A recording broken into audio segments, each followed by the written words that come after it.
Assalamualaikum warahmatullahi wabarakatuh. Kami dari Teknik Informatika Universitas Lampung akan memaparkan hasil diskusi kami mengenai COVID-5. Kelompok kami ini terdiri dari Rizky Hadi dengan NPM 18150610002, Aditya Eka Harsana 18150610030, Sawitri Vina Kartika 18150610008. Materi yang akan kami diskusikan ini terdapat 4 materi, yaitu materi pertama 5 prinsip dalam COVID-5, materi kedua 7 kategori enabler pada COVID-5, materi ketiga perbedaan antara COVID-4 dan COVID-5, dan yang terakhir framework tata kelola IT selain COVID.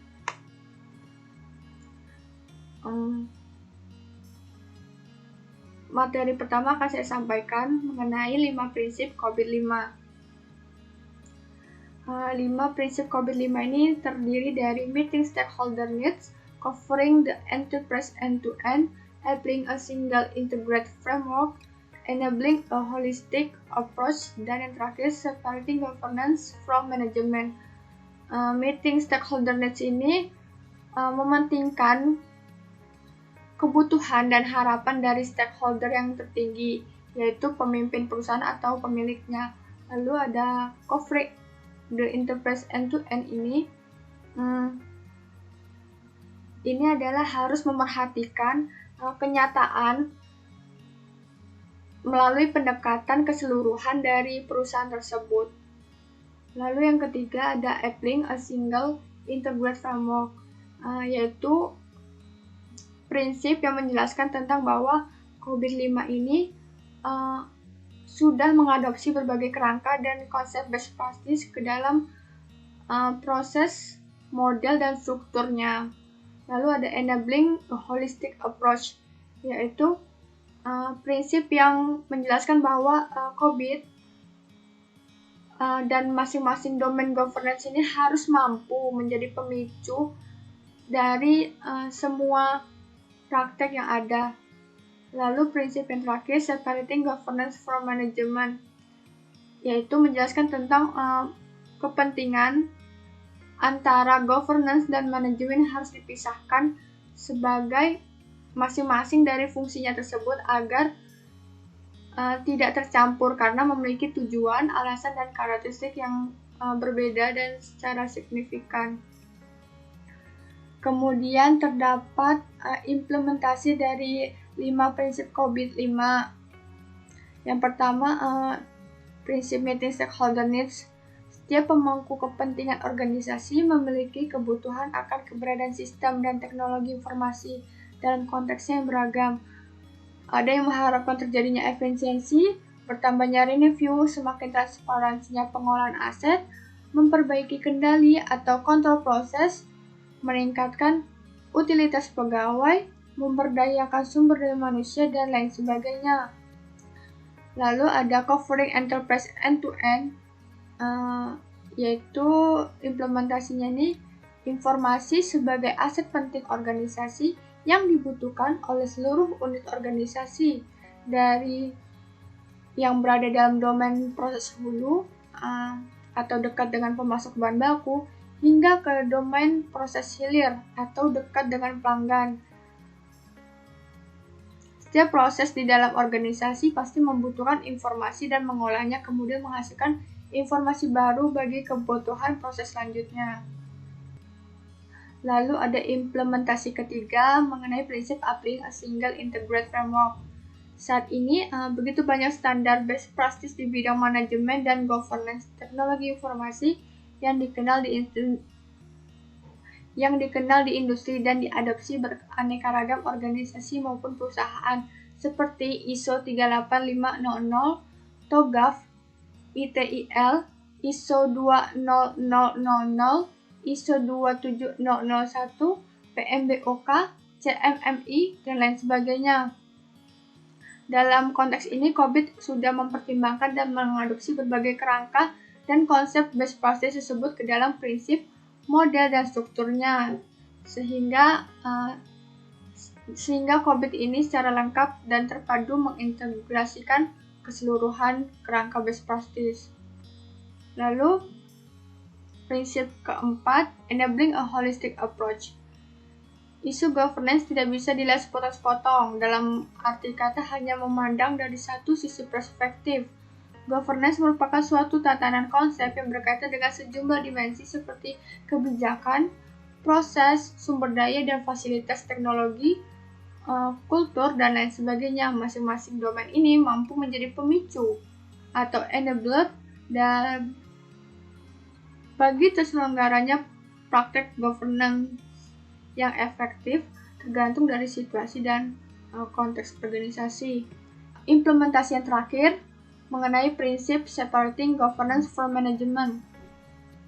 Cukup banyak pihak-pihak yang mencampur adukan kedua konsep yang secara prinsip dan hakiki berbeda. Di negara yang kebanyakan organisasi atau perusahaannya menggunakan bentuk two-layer system, misalnya komisaris dan direksi, sangat penting untuk membedakan antara governance dengan manajemen karena keduanya memiliki tujuan, alasan, dan karakteristik yang berbeda secara signifikan. Jika manajemen lebih menekankan pada rangkaian menjalankan aktivitas untuk pencapaian visi, misi, objektif organisasi yang telah direncanakan, governance lebih fokus pada cara-cara pencapaian visi, misi, dan objektif tersebut yang sejalan dengan prinsip-prinsip, nilai, atau value yang dianut oleh pemilik perusahaan sebagai transparansi, akuntabilitas, responsibilitas, dan lain sebagainya. Dan untuk 7 kategori enabler COVID-5 ya, diantaranya adalah ada ya bisa dilihat di PPT ini. Untuk penjelasannya berikut ini, yaitu Principal Policies and Framework, di mana prinsip kebijakan dan kerangka kerja merupakan enablers pertama dari COVID-5. Enablers ini berfungsi untuk merumuskan kebutuhan dan perilaku stakeholder menjadi panduan praktis yang akan digunakan dalam kegiatan operasional perusahaan, khususnya pada sektor IT. Proses sebagai enabler memiliki peran untuk memberikan rincian mengenai rangkaian kegiatan dan aktivitas praktis yang digunakan untuk mencapai tujuan dari perusahaan. Proses juga diharapkan untuk memberikan output atau hasil keluaran yang mendukung pencapaian dari bidang IT dalam perusahaan. 4 tahapnya itu, kalau misalnya dalam proses itu ada aligned, plan, organize, habis itu build, acquire, and implement, deliver, service and support, lalu monitor, evaluate, and assess. Penjelasannya bisa dilihat di sini. Lalu ada organizational structure. Struktur organisasi menjadi kunci dalam pengambilan keputusan di dalam organisasi. Jadi maksudnya organisasi struktur ini kayak stakeholder di dalamnya ya. Tingkat-tingkatan stakeholder itu apa gitu. Keputusan dibuat juga harus memenuhi kebutuhan dan tujuan semua stakeholder, sehingga entitas tersebut bertanggung jawab dalam keputusan-keputusan dan kebijakan yang dilakukan oleh perusahaan. Lalu culture, ethics, and behavior. Nah, setiap perusahaan memiliki budaya, etika, dan kebiasaan masing-masing. Kebiasaan tersebut bisa terjadi karena banyak faktor dan juga dapat bersifat pribadi ataupun organisasi. Nah, kalau untuk yang bersifat pribadi ini biasanya bergantung pada CEO perusahaan tersebut, masing-masing CEO perusahaan itu. Mana kan dia influence perusahaan itu gitu. Beberapa nilai-nilai dan tujuan perusahaan hanya dapat dibagi dengan kebiasaan perusahaan yang baik. Oleh karena itu, kebutuhan suatu standar untuk memberikan penilaian terhadap sebuah budaya, kebiasaan, dan etika. Terkadang faktor budaya dan kebiasaan ini sering diharapkan, walaupun sebenarnya kebiasaan suatu program dan perusahaan sangat bergantung terhadap darinya. Lalu informasi, namun juga IT ya, informasi penting dong. Informasi merupakan faktor yang sangat penting terhadap kegiatan bisnis di dalam suatu perusahaan, karena informasi merupakan syarat untuk membuat pergerakan dalam perusahaan, seperti membuat keputusan, mengatasi masalah, dan lain-lain. Tanpa informasi, perusahaan akan salah paham dalam membuat keputusan yang tepat. Lalu ada services. Infrastruktur dan aplikasi, termasuk infrastruktur, teknologi, dan aplikasi yang menyediakan layanan adalah objek-objek menjadi penggerak di dalam COVID-5. Projek-projek tersebut memberikan layanan terhadap proses teknologi dan informasi bagi perusahaan.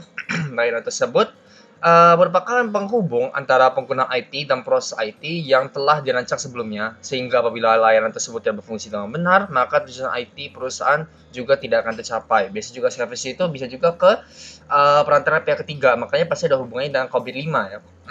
Enggak, COVID 4.1 sebenarnya. People skill dan competences. Susah bahasa Inggris. Keahlian dan kompetensi berhubungan dengan orang dan yang dibutuhkan untuk menjalankan semua aktivitas yang berhasil dan pembuatan keputusan yang tepat serta mengambil aksi-aksi perbaikan.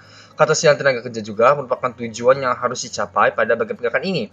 Tenaga kerja harus terseleksi dengan baik sehingga dapat melaksanakan proses dan peran mereka masing-masing, sehingga pada akhirnya tujuan perusahaan dapat tercapai dengan efisien dan tepat pada sasaran.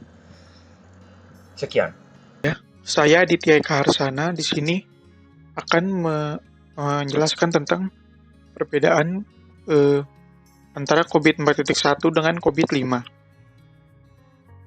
Jadi, prinsip baru dalam tata kelola TI untuk organisasi, Governance of Enterprise IT atau GEIT.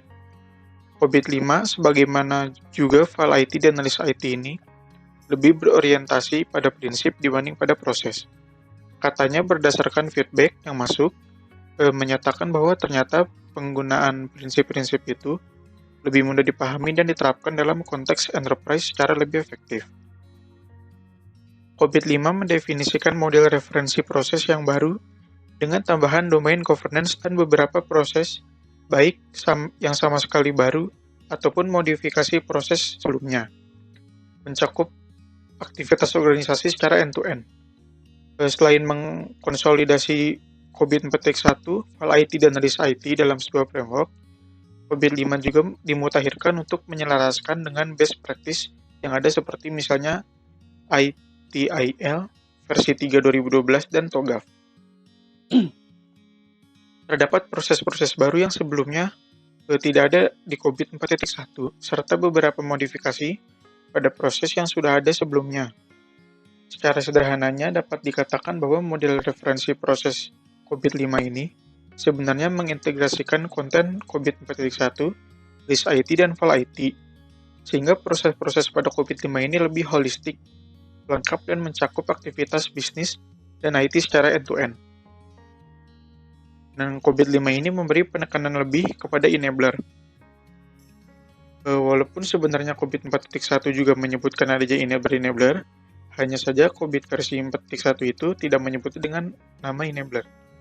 Sementara COVID 5 ini menyebutkan secara spesifik terdapat 7 enabler dalam pengimplementasiannya. Yang pertama ada prinsip-prinsip, kebijakan dan kerangka kerja. Kalau di COVID 4.1 itu poin-poin ini tersebar dalam beberapa prosesnya. Lalu yang kedua ada proses-proses. Proses adalah hal yang sentral dari COVID 4.1. Yang ketiga ada struktur organisasi. Dalam COVID 4.1, struktur organisasi ini tercermin dalam RACI chart yang mendefinisikan peran dan tanggung jawab dari pihak dalam setiap proses atau stakeholders. Yang keempat ada kultur, etika, dan perilaku. Poin ini terselip di beberapa proses di COVID 4.1. Yang kelima ada informasi. Dalam COVID 4.1, informasi merupakan salah satu sumber daya IT atau IT research. Yang keenam ada layanan, infrastruktur, dan aplikasi. Dalam COVID 4.1, infrastruktur dan aplikasi ini merupakan IT research juga. Yang terakhir ada orang, keterampilan atau skills, dan kompetensi. Dalam COVID 4.1 ini, itu hanya disebutkan orang sebagai salah satu IT research, walaupun sebenarnya orang tersebut memiliki keterampilan dan kompetensi masing-masing. Selanjutnya ada beberapa framework TKTI lain selain COVID. Nah, framework yang pertama ini ada ISO 9001. Yang kedua ini ada Investor in People. Yang ketiga ini ada IT Infrastructure Library. Yang keempat ada ISO 27002. Yang kelima ada Project Management Institute. Yang keenam ada Application Service Library. Yang ketujuh ada Capability Maturity Model Institute. Dan yang terakhir ada Six Sigma. Salah satu framework TKTI itu ada juga yang bernama COSO. Yang dimana COSO ini sudah dijelaskan oleh kelompok kami di tugas kelompok sebelumnya. Bisa dilihat video presentasinya sebelum video presentasi yang ini. Nah, ke-8 framework ini salah satunya itu dibahas juga oleh kelompok yang lain. Oleh karena itu, jika ingin penjelasan lebih lanjut mengenai framework yang lain ini, bisa melihat presentasi dari kelompok lain. Ya, itu saja presentasi dari kelompok kami. Apabila ada salah kata mohon maaf. Wassalamualaikum warahmatullahi wabarakatuh.